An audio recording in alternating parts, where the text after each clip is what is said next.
मित्रांनो, तुम्ही तर आता फ्रँचायझी घेतलेली आहे. फ्रँचायझी घेतल्यानंतर आपल्याला असं असतं, की बाबा ह्यामध्ये काय करावं, कसं करावं? तर हे आभाळे प्लेस जे काही फ्रँचायझी ओनर असतात, ते कापडवाले असू देत, डबेवाले असू देत, त्यानंतर चहावाले असू देत, हे आपलं जे काही आहे ते अक्कल पाजळतात आणि तुम्हाला काही ना काहीतरी असं करा, तसं करा. इनिशियल स्टेजला खर्च करणं खरंच गरजेचं असतं. व्यवसाय म्हणजे पहिली 1 6 महिने, वर्षभर, 2 वर्ष काहीच बघणं गरजेचं नसतं. तुम्हाला पहिला इन्व्हेस्ट करायला पाहिजे, इन्व्हेस्ट करायला पाहिजे. हेच फक्त आपल्यावर बिंबवलं जातं. परंतु ज्याला आपण फ्रँचायझी देत आहोत किंवा जो फ्रँचायझी घेणार आहे, तो बेसिक गोष्टींचा सुद्धा विचार करत नाही.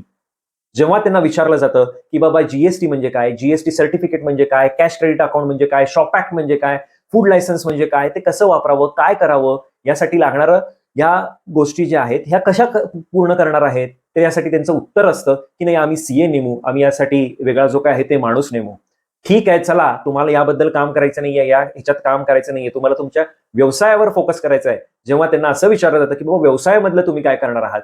तर यांना व्यवसायामधलं ज्ञान अजिबात नसतं. व्यवसायामधले ऑपरेशन्स कशी चालतात, डे टू डे लाईफ कशी असते, हे काहीही यांना माहिती करून घ्यायचं नसतं. माहिती नसतंच.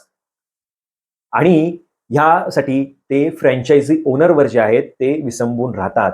मार्केट काय, मार्केट एनालिसिस काय, हा तुम्ही जर फ्रँचायझी विकत घेत असाल, हा तुमचा अभ्यास असायला पाहिजे. परंतु तुम्ही फ्रँचायझी ओनरवर डिपेंड असता. म्हणजे धड तुम्हाला बेसिक नॉलेज नाही, cash, credit, profit, net profit, loss याबद्दल तुम्हाला काही कळत नाही. त्यासाठी तुम्ही सीएवर अवलंबून आहात आणि दुसऱ्या बाजूला जो काही तुमचा मुख्य व्यवसाय आहे, त्यामधली ऑपरेशन्स म्हणा, ह्या संदर्भात सुद्धा तुम्ही फ्रँचायझी ओनरवर अवलंबून आहात. मग तुम्ही नक्की करताय काय? तुम्ही काहीही करत नाही.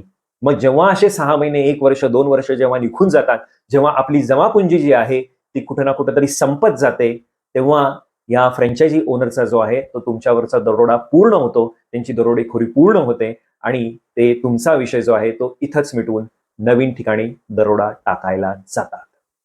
मित्रांनो, हीच पद्धत हे सगळे मराठी, मराठी, मराठी, मराठी युवा उद्योजक म्हणून जे काही वागत आहेत, फ्रँचायझी विकत सुटत चाललेले आहेत, ते हेच करत आहेत. आणि ह्या तरुणांना तुम्ही आदर्श मानता, या तरुणांना तुम्ही उद्योजक समजता. एक मराठी माणूस म्हणून आपल्याला लाज वाटणं गरजेचं आहे.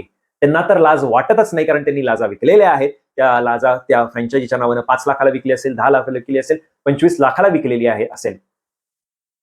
परंतु तुम्ही जेव्हा या फ्रँचायझी ओनरना एक युवा उद्योजक म्हणून समजता, एक मराठी व्यावसायिक, मोठा व्यावसायिक म्हणून समजता, तेव्हा तुम्ही सारासार विचार करायला पाहिजे.